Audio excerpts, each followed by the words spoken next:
Butterflies on the Go. This year it's going to be presented by Go-Go Squeeze, who's been a festival partner for several years.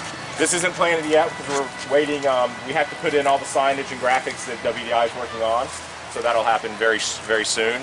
This demonstrates to you that, and this isn't just true at Flower and Garden Festival, but this house demonstrates to you is how the horticulture, the landscaping is always the last to go in, and how fast it can go in. Really, the plannings happen quick. It's all the other logistics, the laying the concrete, the putting in the fences, the doing the footers. I could go on and on. All the construction stuff is what takes the time. Once we get it in horticulture, it's a pretty quick process. You got to realize that we're routinely around the different parks planting between 3,000 and 7,000 bedding plants a night. So while that sounds daunting, planting that many bedding plants is just what we do. And the same with shrubs and everything. It's not intimidating, and we're pretty good at it. So, you know, someone mentioned this house always has so much energy. It doesn't right now, but it certainly will Wednesday morning. I believe Tuesday morning was when we released the butterflies, and then Wednesday when you come in, they're acclimated, they're fine. And I did check, unless the weather forecast has changed, it looks to be a very nice day next Wednesday. People ask, all right, you opened all your gardens, why didn't you open the butterfly house at night? The answer is butterflies don't fly at night. We could open it, and you'd have a bunch of butterflies sitting. They don't just need sun, they need warmth as well for them to fly. And artificial lighting doesn't get the job done. This is still one of the most popular displays in the festival. It's also one, whenever we're, you know, you'll notice we change displays. We just talked about how we change displays every year. That's Cactus Road Rally. I don't know that we'll ever not do this house. It's too popular. This is one thing I think is always going to be here. I would hope. We did get a new sidewalk this year, so one of the problems in the past has been it's so congested, which, you know, when you do a Flower and Garden Festival, congestion is not really something you hate that bad. It means it's very popular. But it is nice when the guests have more room, and with this wider sidewalk, I think that'll be the case. How do you keep a steady supply of butterflies when you have them off ground somewhere? We have a gentleman that we buy them from who's gotten to the hat. He actually is an ex-Disney cast member. He was a convention server, and he had this crazy idea going back 25 years ago that he could make a living selling butterflies. Everyone told him it was crazy. He actually had one of his friends, one of the guys in horticulture, who helped him learn how to grow plants, because to grow butterflies you have to grow plants.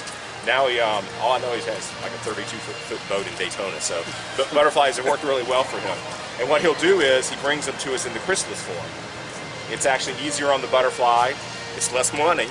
But what we found out, it's probably the favorite part of the house, because in all these little houses you see, we'll have the chrysalis boards in there.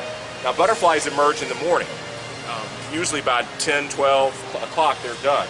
But when you have 250 chrysalis in here, you're always going to have every day 15 to 20 to 30, sometimes 50 butterflies emerging. And if y'all haven't seen it, you should come in here. Oftentimes you'll see a family stand there the entire process, because when the butterfly emerges, and they just come right out. That thing pops open and they're out. But then their wings are all shriveled up. I mean, truly like you took a piece of paper and wadded it up. And their bodies are big and bloated. It takes them about 20 minutes to 30 minutes to pump fluid from their body into their wings. And you can literally pretty much see those wings opening up. And then, of course, they have to dry. Probably 20, 30 minutes. Well, it depends on the sun and the warmth, and then they can fly. So it's really a magical experience for the guests to see it, and I probably get more positive feedback over that than anything else that happens in the Flower and Garden Festival. Well, except the topiaries. But it's also one of my favorite things at halftime on Saturday to come in here and watch that and interact with the guests doing it, so it's a lot of fun. Any questions? Are you going to have topiaries in here this year? Nope, no topiaries in here. Logistically, it caused, you know, when you have a place that's already packed and flow can, you know, it's just so popular, we just don't generally say, how can we make it more crowded?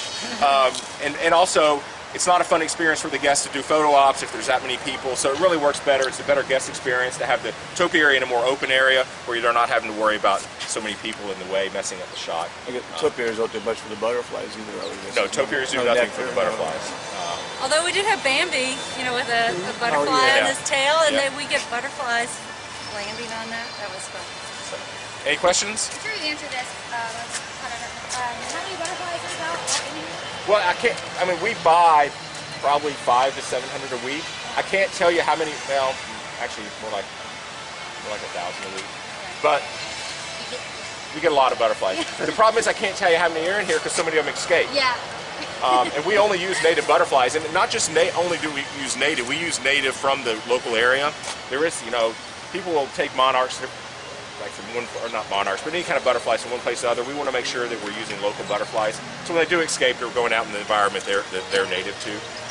If you go to a butterfly place that doesn't use native butterflies that have exotics, it's regulated by the USDA. They have to have a double vented positive airflow system. I mean, it's a big deal. What we're telling the story here is, and what I hope happens here is we get people going home and planning to butterfly garden on their own.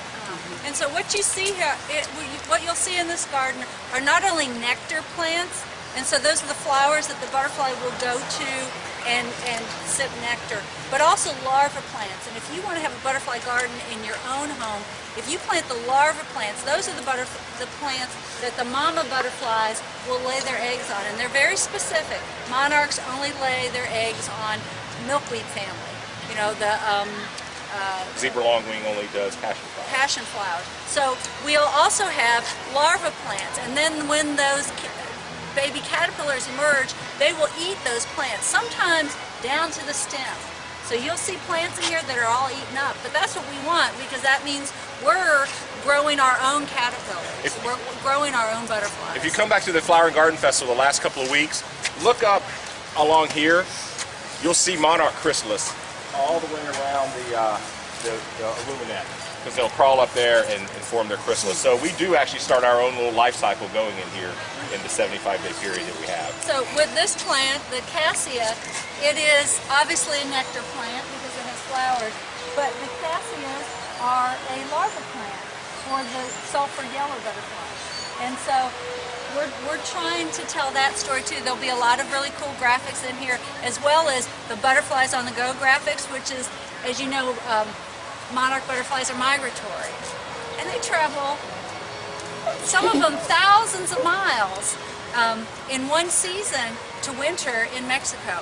And so again, it's not just a butterfly house, we're talking about butterfly gardening here, we're talking about the monarch butterfly and the story of that.